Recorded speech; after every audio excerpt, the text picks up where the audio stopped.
राधे राधे दोस्तों। आज की हमारी कहानी है हंसे क्यों ये बताइए। किसी राज्य में एक राजा राज करता था। उसकी एक रानी थी। राजा के पास धन दौलत, नौकर चाकर, सिपाही, सैनिक, दासियां, प्यादे सब कुछ भरपूर थे। वो अपने जीवन में पूर्ण रूप से संतुष्ट था। राजा के इस सुख को चार चांद लगाने के लिए उसके घर में पुत्र जन्म लेता है। राजा की खुशी का कोई ठिकाना न रहा। वो सारे राज्य में मिठाइयां बंटवाते हैं। परंपरा के अनुसार 7वें दिन पुत्र की जन्म कुंडली पढ़ने के लिए महल में राज्य के सबसे बड़े विद्वान पंडित को बुलाता है। तो परंपरा के अनुसार ये जन्म कुंडली सिर्फ राजा के सामने ही पढ़ी जाती है और किसी को वहां बैठने की अनुमति नहीं होती है। तो पंडित आकर जन्म कुंडली पढ़ता है और बताता है कि राजपुत्र बड़ा ही भाग्यशाली होगा। वो बुद्धि विद्या में तेज होगा, पराक्रमी होगा, अपने राजवंश का नाम रोशन करेगा। उसे एक और असामान्य गुण प्राप्त होगा। उसे जानवर, पंछी और जीवचरों की भाषा अवगत हो जाएगी। मात्र ये बात आपको गुप्त रखनी होगी। किसी को वो मालूम ना होनी चाहिए, महारानी को भी नहीं। यदि ये बात किसी को मालूम हो गई तो राजपुत्र की जान खतरे में पड़ सकती है। राजा ने ठीक है कहकर पंडित को भरपूर दक्षिणा दी और घर से विदा किया। जैसे कि पंडित ने बताया, राजा ने वो बात एकदम गुप्त रखी, भूलकर भी किसी को नहीं बताई। तो समय गुजरता है। राजा बड़े लाड़ दुलार से राजपुत्र की परवरिश करता है, उसे अच्छी शिक्षा देता है। जब वो जवान हो जाता है तब एक अनुरूप राजकन्या ढूंढकर उसकी शादी भी करवाता है। तो और 2-4 साल गुजरते हैं। इस राजा और रानी का एक एक करके देहांत हो जाता है और ये राजपुत्र जो है वो राजा बनता है और उसकी पत्नी रानी। मरने से पहले राजा अपने पुत्र को उसके जीवन का वो गुप्त रहस्य बताना नहीं भूला था। उसने पुत्र को पास बुलाकर कहा था, पुत्र, तुम्हें सब पंछी, जानवर, जीवचर आदि की भाषा अवगत होगी, लेकिन ये बात कभी किसी को नहीं बताना, अपनी पत्नी को भी नहीं। उस पर पुत्र ने कहा, हाँ पिताजी, मैं आपकी बात का पालन करूंगा। कुछ समय बीतता है। नया नया राजा बना राजपुत्र अच्छी तरह से राजकाज चलाता है। उसके राज्य में प्रजा सुख शांति से रहती है। ऐसे में होता है क्या कि एक दिन राजा रात का भोजन ग्रहण करने के बाद पलंग पर सोने जाता है तो रानी उसकी आरती करती है और राजा के लिए स्वयं अपने हाथों से पान बीड़ा बनाने लगती है। इतने में राजा को पलंग के नीचे से काली चींटियों की कतार दिखाई देती है। उनमें से सबसे आगे वाली चींटी कहती है, चलो चलो जल्दी चलो, राजा और रानी पलंग पर सोने आए हैं, हमें अब यहाँ से जल्दी निकलना चाहिए। उसके ऐसे कहने पर सभी चींटियां वहां से खिसकने लगती हैं। राजा उन चींटियों की बातें सुनता है तो उसे हंसी आ जाती है। इस बात पर रानी उससे पूछती है, आप हंसे क्यों, बताइए। राजा कहता है, अरे यूं ही हंसी आ गई।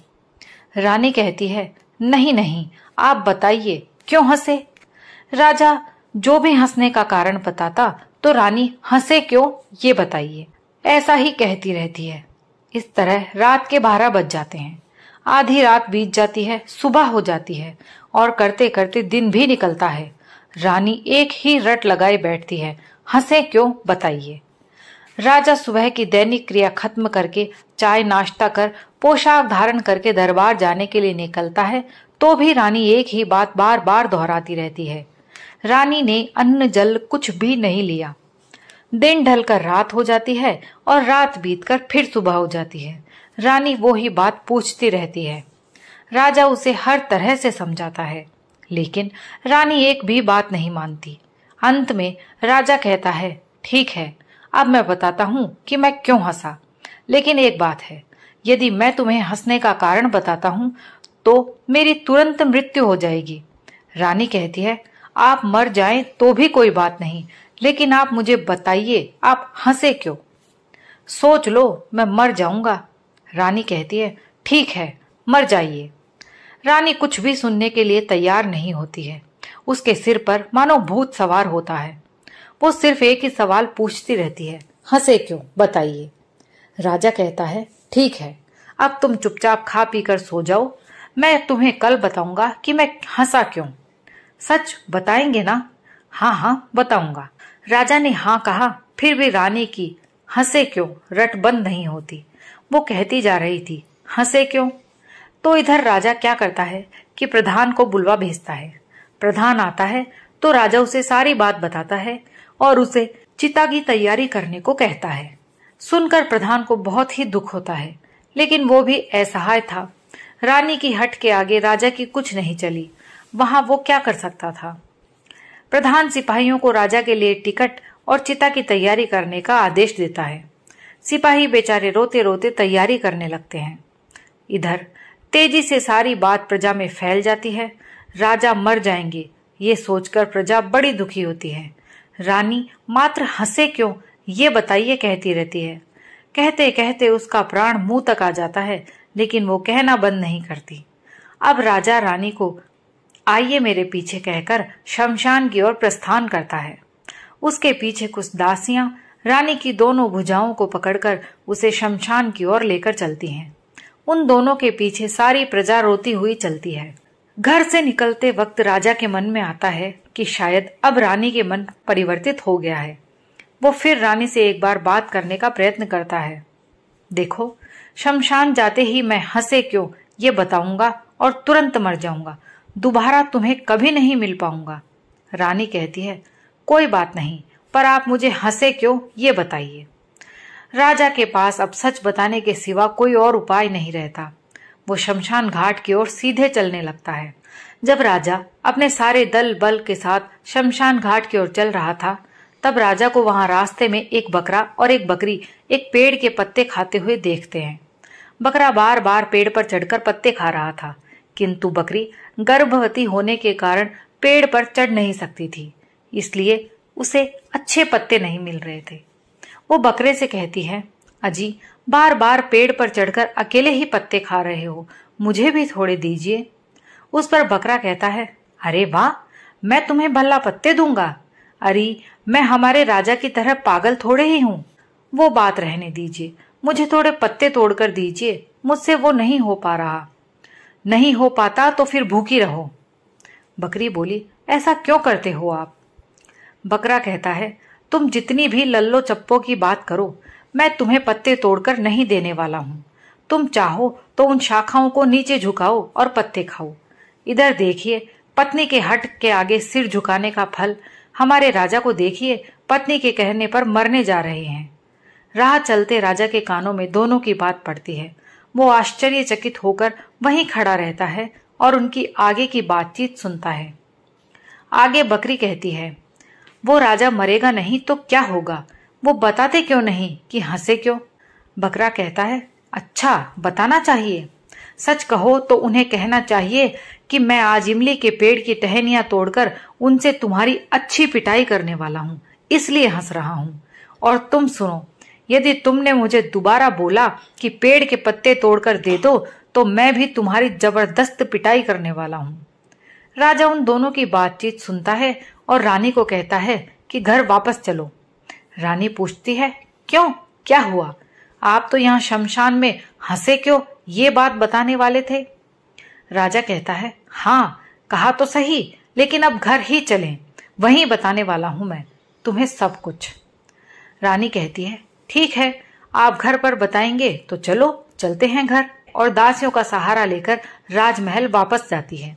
इधर राजा भी घर जाता है, लेकिन जाने से पहले वो शमशान में इकट्ठा हुए लोगों से हाथ जोड़कर प्रार्थना करता है, आप सभी लोग अब घर जाइए, मैं भी अब घर जा रहा हूँ।